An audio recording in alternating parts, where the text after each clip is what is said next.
fa izao Andriamanitra zany mahalala ny hevitra heverako anareo ho Jehova dia hevitra atonga fiadanana fa tsy loza mba hanome anareo farany misy fanantenana. Ity teny ity dia taratasy nampitondrain'Andriamanitra an Jeremia mpaminany ho an'ny olona lasa babo tany Babilôna. Fa izay ny zanak'Israely dia nitoetra teo amin'ny tany razany. Ary raha mijery ny Baiboly ianao Deutéronomie 1:20 andininy 7 ka hatramin'ny 12 Deutéronomie 1:20 andininy 7 ka hatramin'ny 12 mandinika ny tany izay nitoeran'ny zanak'Israely dia ny tany nampanantenana honenany dia voalaza ny soratra masina fa tany tondra dronono sy tantely izany, tany be tendrombohitra sy loasa, tany mifoka ranonorana avy any an-danitra, tany izay karakarain'Andriamanitra manokana mihitsy, ary tany ihany koa izay ny mason'Andriamanitra mihitsy no eo amin'izany tany izany manomboka amin'ny fiandohan'ny taona ka hatramin'ny fiafaran'ny taona. Izany natao hoe tany nampanantenaina, izany natao hoe tany Kanana izay nitoeran'ny zanak'Israely rehefa nisorona navoaka avy tany amin'ny tany Egipta izy, dia Egipta izay tany nandevosana navoaka n'Andriamanitra avy tany izy, nentina namakivaky ny hevitra nandritry ny taona maro dia niditra soamantsara tao amin'ny tany nampanantenaina dia ny tany Kanana. Tao izy ireo no nivelona tamin'ny fifaliana, tao izy ireo no nivelona tamin'ny fitsarana sy ny fiadanana. Izao anefa ny zavatra nitranga rehefa nambinina ireo zanak'Israely ireo tao amin'ny tany Kanana ary nahazo ny zava-tsoa rehetra avy tamin'Andriamanitra dia nanomboka nanadino an'Andriamanitra izy. Voasoratra ao amin'ny Baiboly hoe ny anatavy Jesirona dia namelitaka, izany hoe rehefa nahazo ny fitahian'Andriamanitra izy ireo nivoaka sy niditra tamin'mpifaliana dia nanadino an'Andriamanitra, nanomboka nitodika tamin'ny sampy, nanomboka nitodika tamin'Andriamanitra izy, ary natezitra n'Andriamanitra izany mpaminany maro ny fandimbo no ny rahan'Andriamanitra nakany amin'ireo zanak'Israely ireo, nitaona azy ireo mba hafoy ny fahavetavetana sy ny lalan-dratsy tsy araka ny sitrapon'Andriamanitra. Mpaminany maro ny fandimby no ny rahan'Andriamanitra, nefa voamaika nanamafy ny fony ny zanak'Israely. Ary dia niteny mihitsy Andriamanitra, ho avy ny andro izy izay hanesorako anareo avy amin'izao tany izao, ho lasako bambo any Babilôna ianareo, any amin'ny tany izay tsy fantatrareo, any no anomponareo vato makazo sy andriamanin-kafo. Tanteraka izany tamin'ny andron'ny Zedekia mpanjaka, fa rehefa variana tamin'ny fanaovana izay tsy araka ny sitra'Andriamanitra ireo zanak'Israely ireo tonga ny fotoana izay nitondran'Andriamanitra azo babo tany amin'ny tany antsoina hoe Babilôna. Rehefa tany amin'ny tany Babilôna tany izy ireo, lavitra ny tany razana, lavitra ny tempolin'Andriamanitra izay tao ziona, ary dia nalahelo izy, manirery izy. Raha mandinika ny Baiboly ianao any amin'ny Salamo 7:30 dia misy hira anankiray malaza izay momba ny Babilôna. Teo amin'ny on'ny Babilôna hoy izy, teo amoron'ny on'ny Babilôna no nipetrahanay. Salamo 7:30. Sary anankiray izay manambara ny zavatra tsapan'ny olona fony tany Babilôna izy ireo. Teo amoron'ny on'ny Babilôna hoy izy no nipetrahanay, nitomany izahay raha nahatsiaro ny ziona. Teo amin'ny hazo malahelo teo afovoany no nanantona anay ny arom-panay, fa teo dia nangataka anay hira izay namabo anay, ary izay nandany anay nangataka anay anao fifaliana, ka nanao hoe manaova hira iray ho anay amin'ireo hirany ziona. Nefa ahoana no irahantsika ny hiran'i Jehova any an-tany fivahiniana raha manadino anao ary Jerosalema aoka kosa ny tany aokakavanana mba hanadino ny akingana. Raha tsy mahatsiaro anao aoka ny leloko iraikitra amin'ny lanilaniko, raha tsy Jerosalema no ataoko ambony indrindra amin'ny fifaliako. Jehova tsarovo ny taranaki Adoma amin'ny andron'ny Jerosalema izay nanao hoe ravao hatramin'ny fanorenana izy. Ry zanakavavy Babilôna izay ho rava, ho sambatra izay mamaly anao arak'izay nataonao taminay, ho sambatra izay maka ny zanakao madinika ka manjery azy ho torotoro amin'ny aram-bato. Raha fitinina dia hitatsika fa rehefa tany Babilôna ny zanak'Israely babo dia nitomany sy nalahelo izy ireo, ary nolaniny ny fahavalo izy ireo tany amin'izany toerana izany, tany hafa izay tsy fantatry ny razany, ary tonga tany izy ireo noho ny nataony Edoma ary noho ny nataony Babilônianina, ary feno alahelo sy tomany izy ireo tany amin'izany tany fahababoana izany.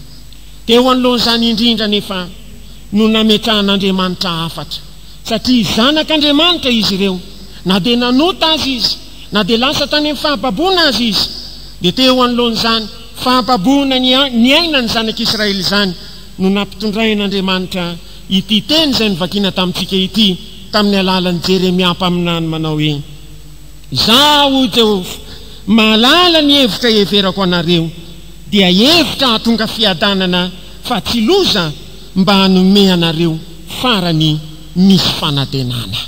Toy ny miteny Andriamanitra hoe: na dia eo aza ny zavatra izay nanjoanareo no ny ota izay nataonareo, dia aza taitra ny amin'ny fahababoana izay mahazo anareo. Tsy maintsy lalovanareo zany, satria nanota tampoka ianareo. Tsy maintsy lalovanareo ny fahababoana, tsy maintsy lalovanareo ny fizahan-toetra, tsy maintsy lalovanareo ny ady sarotra. Zao anefa izany ny zavatra izany no mitranga, dia eto anatehako avokoa izany hoy Andriamanitra: za mahalala ny hevitra izay heverako anareo, fantatry tsara, satria Andriamanitra aho ary zanako ianareo, fantatry tsara ny hevitra izay hitondrana anareo, dia hevitra tonga fiadanana fa tsy loza, mba hanome anareo farany misy fanantenana. Aleluia! Hevitra tonga fiadanana fa tsy loza, mba hanome anareo farany misy fanantenana. Ary raha mandinika ny tantara ao amin'ny Baiboly isika, tany Babilôna tany, vitsivitsy izay tena tian'Andriamanitra tamin'ny fony manontolo, anisan'izany ry Daniel, Sadraka, Mesaka ary Abednego, olona nijoro tamin'ny fahatahorana an'Andriamanitra, nanana fahaizana sy fahalalana, nefa tsy nentina naiky hiakohaka teo amin'ny Andriamanitra volamena izay naoro ny mpanjaka tany. Dia mbola nahatsiaro any Jerosalema Daniel fa nosokafa ny varavarakely manandrify any Jerosalema, ary intelo isan'andro ny Baiboly no nivavaka Daniel, satria fanaony hatramin'ny taloha izany. Tany koa tany amin'ny fahababoana tany no nisy endry Ezra, Nehemia mpitondra kapoaka ny mpanjaka izay lay tany nonenana, ary natsangan'Andriamanitra ireny olona ireny mba hitarika ny zanak'Israely hiverina indray ho any amin'ny tany Kanana, tany nampanantenaina araka ny voalaza ao amin'ny Baiboly. Tsaronao moa fa tany amin'izany fahababoana izany koa no nitsanganandry Mordekay mbakandry Estera izay nivavaka ny fahadianina ary nampiasan'Andriamanitra mba hampionona ny jiosy rehetra manerana ny firenena 720. Andriamanitra dia nihevitra ny olony na dia lasa tany amin'ny fahababoana azy izy ireo, ary tonga ny fotoana izay nitondran'Andriamanitra azy indray nody soamatsara tamin'ny andron'ny Nehemia, niverina tany amin'ny tany Kanana, niverina tany Jerosalema. Marina ny tenin'Andriamanitra, na dia nandalo fahababoana nandritry ny 70 taona ary ny zanak'Israely, zaho hoy Andriamanitra mahalala ny hevitra izay heverako anareo, hevitra hahatonga fiadanana fa tsy loza, anome anareo farany misy fanantenana.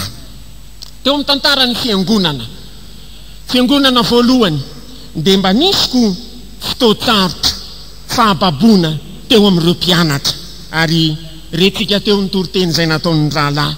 Rehefa lasa Jesosy, lasa niakatra ny an-danitra, dia ohatrany very fanantenana ny mpianatra, nalahelo izy ireo.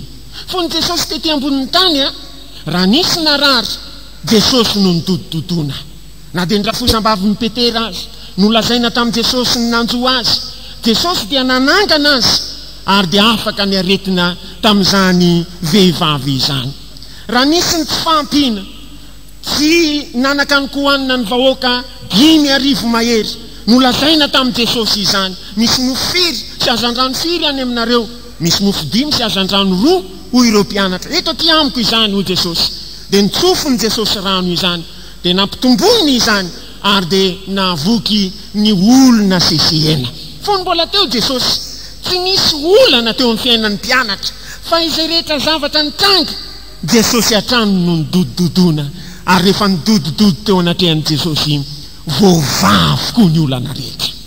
Fa zao ny zavatra nitranga, rehefa lasa niakatra Jesosy, tovery fanahy mbola velona ireo mpianatra, tanondrika sy nalahelo. Jesosy nefa dia efa nilaza, matsara anareo ny fialako ozy, fa raha tsy ala tsy akaty aminareo mihitsy ny mpananatra, fa raha andeha aho Jesosy dia aniraka amin'ny mpananatra ao aty aminareo, izy ny taridalana anareo ho amin'ny marina rehetra. Ary Jesosy koa nefa nilaza, hitomany sy hisaona ianareo, fa izao tontolo izao kosa ho faly, nefa ny alahelonareo ho Jesosy ody fifaliana. Halleluja! Nalahelo ny mpianatra satria lasa Jesosy. Inona nefa ny zavatra nataon'izy ireo? Rehefa tonga ny fotoana dia nidy tao amin'ny efitrano ambony izy, nitahaky ny teny fikasan'Andriamanitra, ny fanahy masina zany no hany mampionina, dia nivavaka izy ireo, niaiky ny fahotana izy ireo, nangataka ny fanahy masin'Andriamanitra, ary narotsaka Andriamanitra izany tamin'ny andro Pentekosta. Narotsaka Andriamanitra izany. Fantatra Andriamanitra izay hevitra mahasoa, fantatra Andriamanitra izay lalana hitondrana ny fiangonany. Tsy maintsy nalana teo anoloan'izy ireo Jesosy. Izany no planin'Andriamanitra mba hirotsahany fanahy masina teo amin'ny mpianatra. Ary rehefa nangataka ny fanahy masina ny mpianatra, namena ny mpianatra ny fanahy masina. Ary na dia tsy tety intsony azy Jesosy, rehefa nirotsaka ny fanahy masina tamin'ny andro Pentekosta, nanana fahasahiana indray ny mpianatra hitory-teny, tena samy mihitsy. Nampibebaka ny olona 3,000 tamin'ny andron'ny Petera, tena samy mihitsy. Nanangana ilay malemy tongotra teo am-pavadiny tsara endrika, ary deraina sy omem-boninahitran'Andriamanitra. Fa izay nitranga tamin'ny andron'i Jesosy indrindra no mbola nitranga tamin'ny andron'ny mpianatra, satria nahazo ny mpampionina tsara indrindra izy ireo dia ny fanahy masina. Fikambotsy koa izy ireo, nomen'Andriamanitra ny fanahy masina nampionina azy, ary nitaridalana azy ho amin'ny marina rehetra. Tateoriana kely anefa dia zao, ohatrany nanadinidiny ny mpianatra ny amin'ny fitenin'i Jesosy manao hoe mandehanany amin'izao tontolo izao ianareo, mitoriny filazantsara amin'ny olombelona rehetra.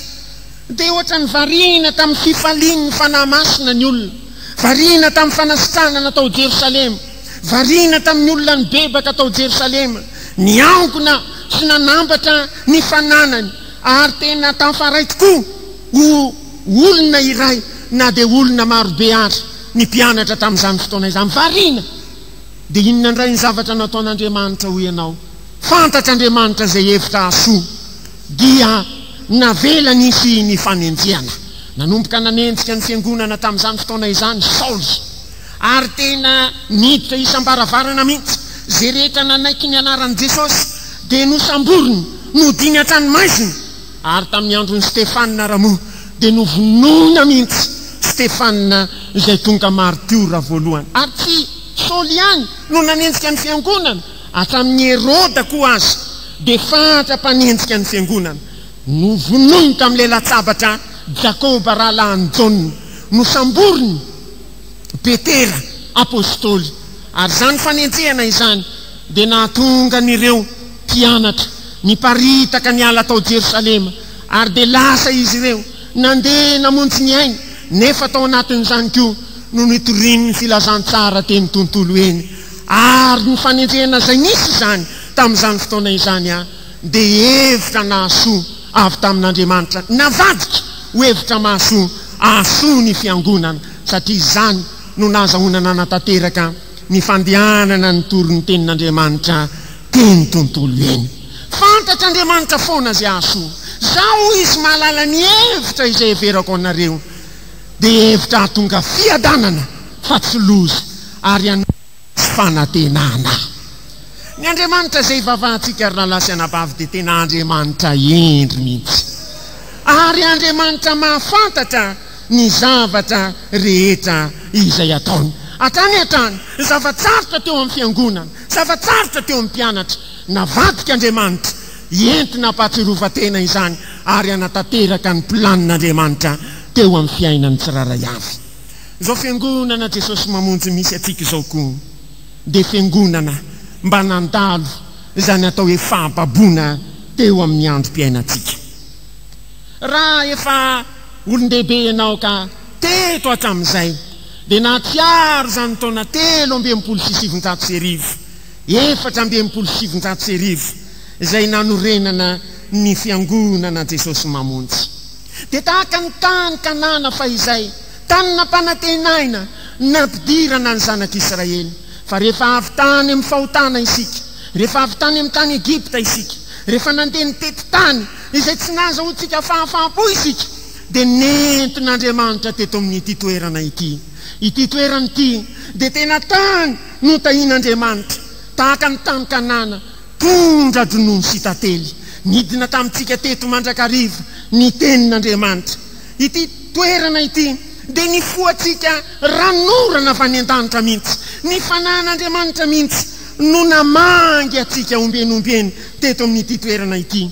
Ary ity toerana ity tany jeren'Andriamanitra mandrakariva, teo anatrehan'Andriamanitra mandrakariva ity toerana ity. Ary raha mahatsiaro ianao nanampifaliana isika teto amin'ity toerana ity tamin'izany fotoana izany, ny ray aman-dreny nitondra ny zanany, ary na de maro ary ny zanany an-tanatohatra teo akaiky ny avokoa, ny ankizy vavy mipetraka teo amin'ny ray reniny ary ny ankizy lahy mipetraka teo amin'ny rainy, an-tanatohatra madinika ny zaza nefa nentina teto amin'ity toerana ity. Ary nanampifaliana na ireo ray be sy reny be, ny ray aman-dreny, ny zanaka sy ny zafy tafangona teto amin'ity toerana ity ny gioka zany atao hoe fitahin'Andriamanitra. Zao anefa ny zavatra nitsanga hitatsika mitantara ny fiangonana tamin'ny 5 Mars 1770 de nisy fanenjehana mafanavay noroana tsy eto Madagasikara frère Daouda mivady nalefa no tany Amerika izy. Tamin'izany fanahy zany, tamin'izany fotoana izany dia nalahelo ny fanahintsika, tena latsa-pahoriana isika. Zany tahaka ny fahababoana tamin'ny andro ny zanak'Israely fa izay nendana tamintsika ireo ray aman-dreny, ny fifalitsika nanjary alahelo indray, tsy nisy intsony ny mpitaridalana, tsy nisy intsony ny ray aman-dreny mpitarika. Ary tsy ela taorinan'izany taona 1770 any ny volana Novambra 9 Novambra de nakato ny fanjakana ity fiangonana Jesosy mamonjy fohy be ity. Nalahelo ny fiangonana, nalahelo ny ray aman-dreny, nalahelo ny zoky zany rehetrarehetra. Ary ateo tena nomboka miparitaka ny olona, taony lasa tany amin'ny verina tany amin'ny fiangonan-drazana, taony namonjy tany amin'ny Assemblée de Dieu, taony nakany amin'ny Pentecôtiste mitambatra, taony nakany amin'ny toerana maro samihafa. Ary dia latsaka lahelo ny olona tamin'izany fotoana izany. Zao anefa nisy teny nampitondrainareo rahalahy izay nitory teny tamin'izany fotoana izany isa tokantrano manao hoe: za mahalala ny hevitra izay heverako anareo ho Jehova, dia hevitra tonga fiadanana fa tsy loza anome anareo fanantenana misy farany. Toy ny milaza hoe na de lasa aza ny ray aman-drenitsika, toy ny milaza hoe na de nikatona aza ny fiangonana le fohy be, aza taitrany amin'izao zavatra izao. Tsy misy zavatra tsy mandalo eo anaty an'Andriamanitra fa ireny rehetrarehetra ireny mandalo eo anaty an'Andriamanitra any ahodina ahasoa ny fiangonana.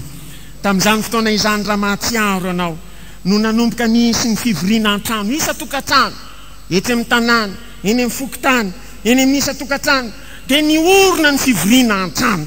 Namboarina ihany koa ny fiangonana, mbola nitohy ny fanorenam-piangonana, ary ny tanora rehetra tamin'izany fotoana izany lasa mpitory-teny avokoa. Mba azonao an-tsaina moa izany firy ny tanora eto amin'izao fotoana izao ka mandeha rehefa sabotsy, na mandeha miaraka amin'ny rahavavy, na mandeha miaraka amin'ny rahalahy. Lazaiko anao marina dia marina tokoa tamin'izany fotoana izany na iza tanora tonga mpitory-teny avokoa, satria ny andro ny fahababoana no van'Andriamanitra ahasoa ny fiangonana. Tsangana ireny olona ireny nitory ny tenin'Andriamanitra tamin'ny isa-tokantrano. Ny olona izay nomen'Andriamanitra fanambinana kananana tômôbilina, lazaiko aminao marina dia marina tokoa. Miainga eto Antananarivo miasa zoma dia mandeha makany amin'ny toerana alavidavitra, na makany Ambositra, makany Fianaratsoa, miainga makary Andrefana, makany Antsinanana, na makany Avaratra, na piasa zay fitaovana teo am-pelantanana, nitory ny tenin'Andriamanitra. Amin'izao fotoana izao maro ny olona misonanina amin'ny arenany, misonanina amin'ny zavatra azony, fa tsy mihevitra ny sitrapon'Andriamanitra. Tamin'izany fotoana izany nitsangana ny olona nanao izay hampandrosoana ny fanjakan'Andriamanitra. Ary tsy vitan'izany ihany fa be dia be ny olona voataona ho an'Andriamanitra na dia tany amin'ny andro ny fahababoana azy. Ary ity ny zavatra anankiray voamarika, ny fifankatiavan'ny mpirahalahy, fifankatiavan'ny mpirahavavy. Tena hita mihitsy hoe miaraka ory amin'izay ory, miaraka mifaly amin'izay mifaly. Ary tena raha misy ny manjo na misy ny zavatra mampifaly dia mifanoho anatrany rehefa mety ho zanak'Andriamanitra. Hafa noho ny piraita-po ara-nofo izany atao hoe piraita-po ao amin'ny tompo izany, fa tena mihetsika mihitsy ny fifankatiavana. Ary ny fitiavan'ny olona hivavaka, ny fitiavan'ny olona mamaky baiboly, ny fitiavana hijoro vavolombelona dia navadika Andriamanitra ho zavatra aso ny fiangonana ny fahababoana. Alleluia. Afaka 5 taona, afaka 4 taona sy 2 volana, 4 janoary 2770 no sokafan'Andriamanitra somatsara indray ny fiangonana Jesosy mamonjy. Zao izy malala ny hevitra izay everako anareo, hevitra hatonga fiadanana fa tsy loza hanome anareo fanantenana farany misy fanantenana. Dia tonga niverina teto indray ny olona rehefa nandreo hoe sokatra indray ny fiangonana Jesosy mamonjy.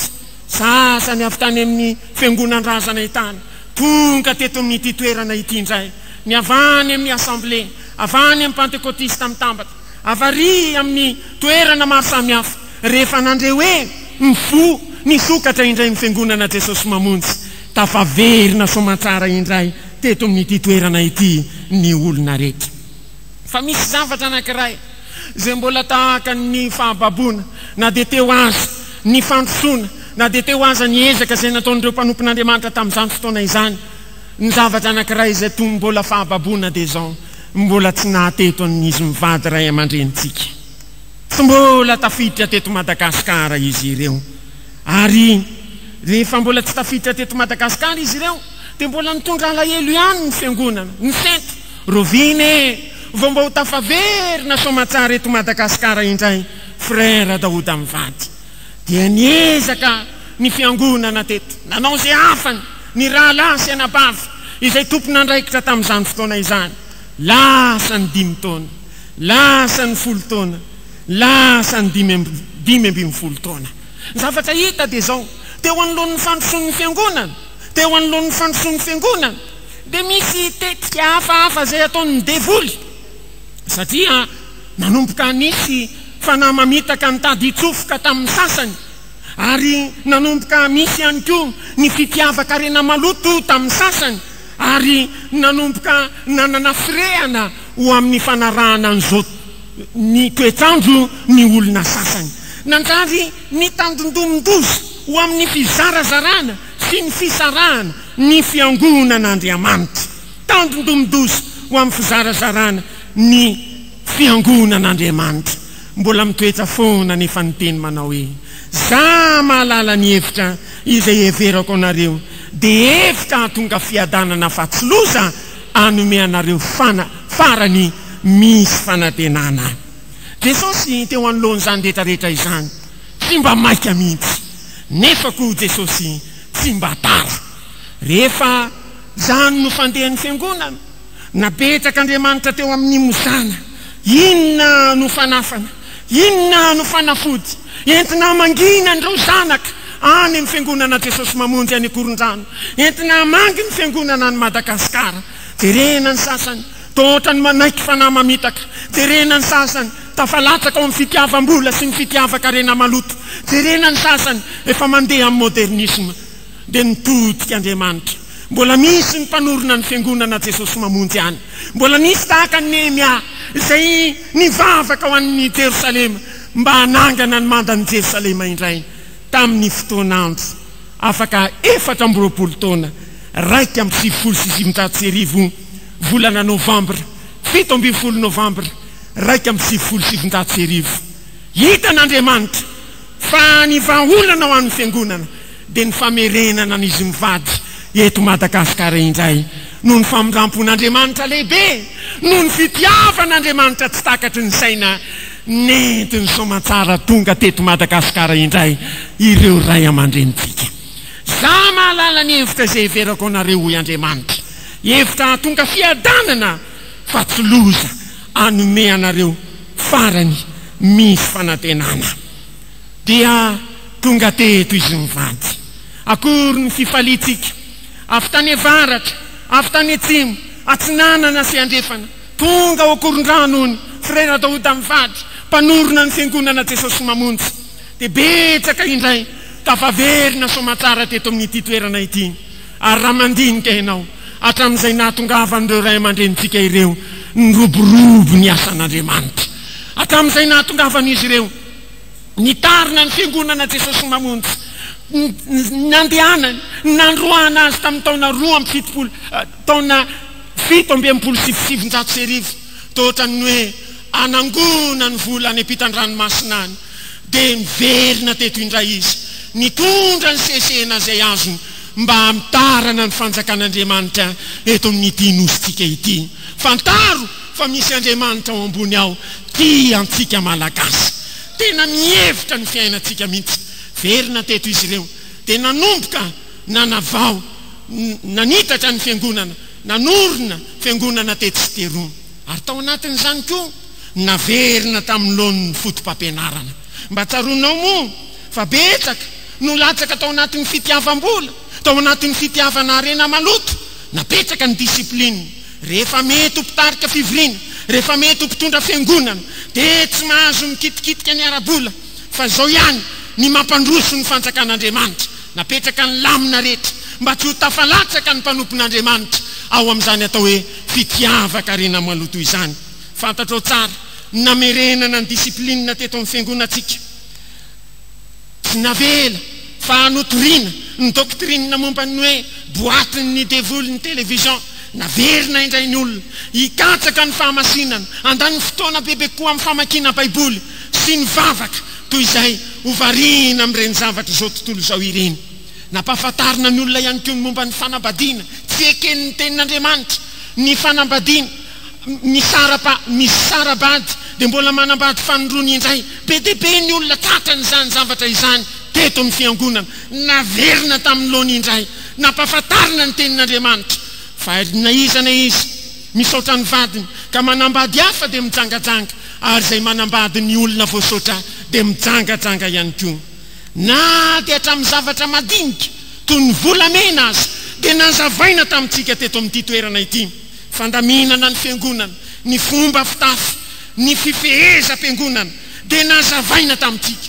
Hatramin'ny asa tsy araka ny sitrapon'Andriamanitra azy, ka misy manao asa izay mampandroso ny asan'ny devoly, dia nitomina ireny olona ireny hifidy ny asan'Andriamanitra sy izay asa azahoana manompo an'Andriamanitra.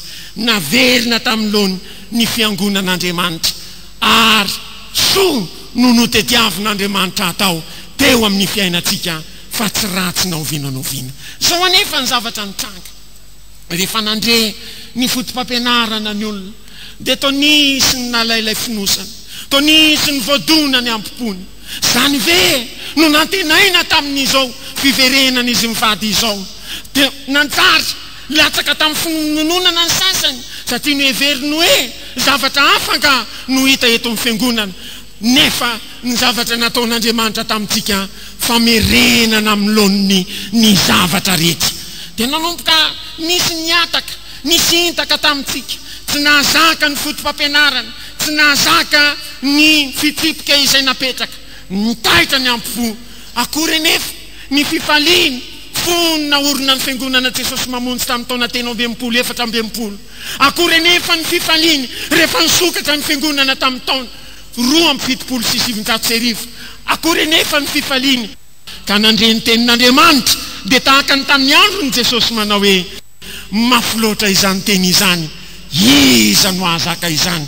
Dia nanomboka nandao an'i Jesosy ny olona, todika tamin'ny mpianatra Jesosy, nareo koa vamba te hiala, peterana malika nanao taminy hoe ho any amin'iza moa izay tompo, ianao no manana ny teniny fiainana mandrakizay.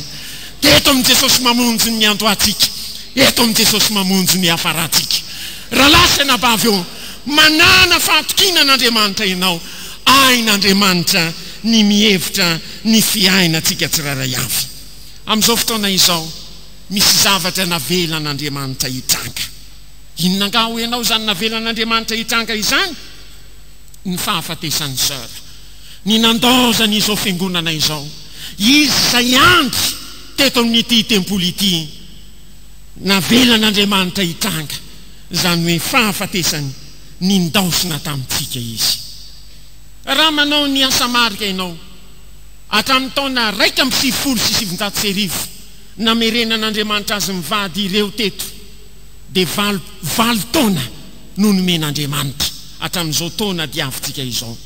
valo taona namerenana ny fotom-pampianarana indray, valo taona ny tao manantsika mba ho missionnaire ny tanora rehetra, valo taona namerenana antsika ho amin'izany atao hoe tena fahamasinana marina, valo taona izay tsy nirofo Andriamanitra ary niezaka amin'ny mpanompon'Andriamanitra nitory tamintsika ny fahamarinana rehetra. Lasa lay andry ny fiangonana ankehitriny, mitanondrika ny fiangonana, tomany isika. Zao anefa ity mba misy tenin'Andriamanitra tahaka an'izay mba renay fony izay mbola kely tany amin'ny fahampapona. Za mahalala ny hevitra izay heverako anareo, tsy hevitra hatonga loza fa fiadanana anome anareo farany misy fanantenana. Ny Andriamanitra izay ivavahantsika, Andriamanitra endry. Mba azonao an-tsaina moa zany, mahafantatra izay hitondrany ny fiangonana. Amin'ny maha-olombelona tohana tokoa ny fony, amin'ny maha-olombelona lasa ny fisainana. Inona no hitranga amin'ny fiangonana? Inona ny zavatra hitranga atsoatsy? Anahoana ny fiainan'ny fiangonana Jesosy mamonjy? Mitazana ny manodidina, inona ny hafaran'ny fiangonana Jesosy mamonjy? Zao ihany, zaho i Andriamanitra mahalala ny hevitra izay heverako anareo, hevitra hatonga fiadanana fa tsy loza, anome anareo farany misy fanantenana, anome anareo farany misy fanantenana. Ary na dia lasa azy sœur, mbola manana fanantenana isika. Tsaronao moa frère Daouda ny narary voalohany, nangozogozo mihitsy izy, tena narary mafy mihitsy, mivavaka ho azy ny fiangonana, nitoetra ihany ny aretina. Tadidiko ny fotoana izay nitsanganany teto amin'ity pilipitra ity ary nanaovany an'izao teny izao, andeha aho izy, andeha aho, lalana tsy maintsy aleha amin'ny velona rehetra zany, andeha aho izy, fa i sœur no hitoetra eto aminareo, karakarao tsara izy, fa izaho tsy maintsy andeha ho izy. Napetrak'Andriamanitra teo anoloan'ny mizana ny fiainan'ny fiangonana Jesosy mamonjy. Inona ny zavatra izay ataon'ilay mpahary izao tontolo izao? Inona ny zavatra izay ao an-tsain'ilay Andriamanitra mpamorona? Rehefa nolanjalanjain'Andriamanitra, fa nilahatra Andriamanitra navelan'Andriamanitra andeha sœur fa frère kosa mbola mijanona eto amintsika ary zany zavatra izany fahendrena avy amin'Andriamanitra zao ny teny mba nataony frère teny amin'ny fasana manao hoe zao fahafatesany sœur izao ozy fahalasana ny sœur izao dia aoka mba hivadika ho zavatra mahasoa ary anentana atsika tsiraray avy isin'ny fifoazam-panahy lehibe eto amin'ny fiangonatsika ary marina izany zavatra izany sœur dia namela ohatra tsara ho atsika ary tahaka ny maty martyra izy tao anatin'izao fotom-pampianarana izao fotom-pampianarana mitandro ny fahamasinana fotom-pampianarana mitandro ny fahamarinana fotom-pampianarana mitandro ny disiplinina fotom-pampianarana tsy miataka amin'ny tenin'Andriamanitra fotom-pampianarana madio mangarangarana maty tao anatin'izany ny mpanompon'Andriamanitra ary satria maty tao anatin'izany izy anjarako sy anjaranao ny mifikitra amin'izany fotom-pampianarana izany raha mifikitra amin'izany isika ho avy ny andro hitondran'Andriamanitra atsika iaona any amin'ny fonenana mandrakizay tsy misy ranomaso intsony any tsy misy alahelo intsony zao fahafatesany sœur izao dia nahatonga ny olona indray ho tonga aty amin'ny tempoly maro no nanatrika tany amin'ny fandevenana ireny olona izay niataka ireny olona izay nanana ampipo na tsiaro ihany ny loharano izay niantoana dia tonga tany amin'ny fasana nanotona ary tonga eto amin'ny toerana etyko androany mba hijery ary hiverina eto amin'ny loharano indray milaza aminao miverena amin'Andriamanitra ianao verena amin'ny loharano izay efa nitondran'Andriamanitra matoa Andriamanitra naniraka n'ireo mpanompon'ireo naoza ny taniny sy ny havany avany ny kilometatra maro ho tonga eto amin'ity nositsika ity tadidio fitiavan'Andriamanitra anao fitiavan'Andriamanitra okey raha lasana bavy eo ampandeferina ny ampipo aoka hifaly ianao hoe mbola misy ray aman-dreny mananatra aoka hifaly ianao hoe mbola misy olona ampiasain'Andriamanitra nitsy ny dia aoka hifaly ianao hoe mbola misy Andriamanitra mihevitra ny fiainana ary endre mampangorakoraka ny tenin'ny frère Daouda manao hoe za mbola eto izy na inona mbola ilain'ny fiangonana anao zay taty ny haiko aho izy fanorenam-piangonana ve fividianana fiara ve fampandrosoana ny asan'Andriamanitra ve nitanjako sy ny heriko izy atokako ho an'ny asan'Andriamanitra moa tsy fiononana ao atsika izany moa tsy fampirisiana ao atsika izany moa tsy tokony hitarika atsika anavao ny fanoloran-tenatsika indray ka anao zay ampandroso ny fanjaka an'Andriamanitra tia atsika Andriamanitra ary mihevitra ny fiainatsika izy taonanao ary ankehitriny zao ny tenin'Andriamanitra malala ny hevitra izay verako anareo hevitra hahatonga fiadanana fa tsy loza anome anareo fanantenana misy farany misy lehilahy anankiray tany Amerika 70 taona Ronald Reagan nanao anarany 70 taona izy dia nanao azakazaka mba hidirana ho filohan'ny firenena ary naomby izy anankiray amin'ny zava-miafo ny fahombiazany dia zao na dia efa 70 taona mahery ary izy dia nasiana soratra tamin'ny toerana rehetra zao teny izao manao hoe a new beginning ndikan'izany dia hoe fanombohana vaovao na teny amin'ny rindrina na teny amin'ny toera malalaka teny etsena na teny amin'ny tranon'ny olona na taiza dia nisy n'izany teny zany manao hoe fanombohana vaovao ary rehefa nahitan'izany ny tanora dia tapakely tomboka vaovao zany amin'izao sisa izao indray ary na dia ny olona antitra rehefa manjoko sy fotsy volo azy rehefa nahita zany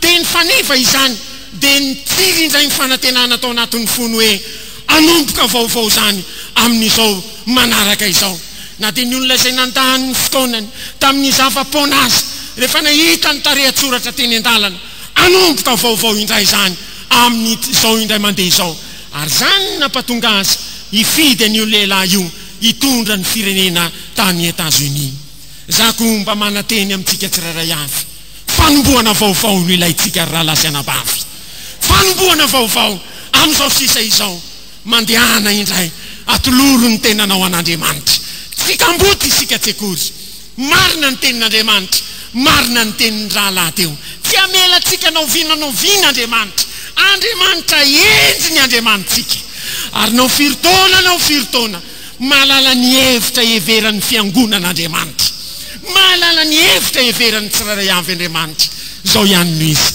verena amin'Andriamanitra indray ianao atolorindray ny fahatanoranao atolorindray ny fahalalanao atolorindray ny izay rehetra nomen'Andriamanitra anao anompona an'Andriamanitra fanomboana vaovao indray efa mandroso taona fa ianao miafotsy volo manombo vaovao indray ao anatin'ny fahaizana mampahalalana fa ianao manombo vaovao indray ao anatin'ny fahatanorana sy ny hery fa ianao manombo vaovao indray zao i Andriamanitra mahalala ny hevitra izay verako anareo tsy hevitra tonga loza fa fiadanana anome anareo farany misy fanantenana ao amin'Andriamanitra tsika ary Andriamanitra zay efa nitsinjo ny fiangonana hatramin'ny taona 2,700 3,700 7,700 2,700 2,700 no mbola Andriamanitra ivavahantsika mandra-pahatafitry ny fofonaitsika mino zany ianao tsy amelantsika irery Andriamanitra fa afaka isika izao ary ataontsika io mpitsanganana ny hira 7:70 no never alone tsy amela irery Andriamanitra tsy amelana irery Andriamanitra itsinjo ny fiainanay Andriamanitra mbola amonjy ny tompo mbola nasitrana ny tompo mbola nrotsaka ny fanahy ny tompo mbola hitaridalana antsika tsirairay avy ny tompo ateto ka hatrany an-danitra tsy amelantsika irery ny tompo ataontsika mpitsanganana hira 7:70 dia hivavaka isika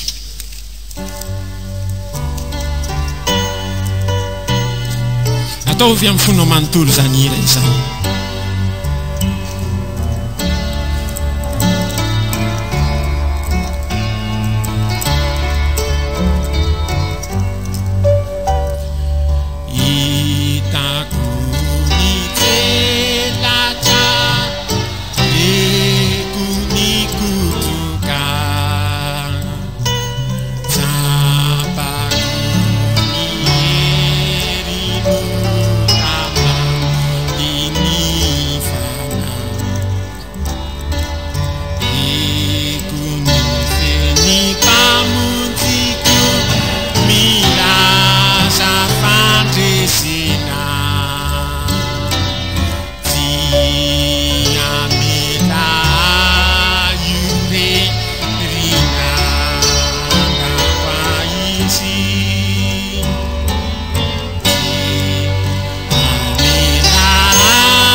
re mitondra ny entako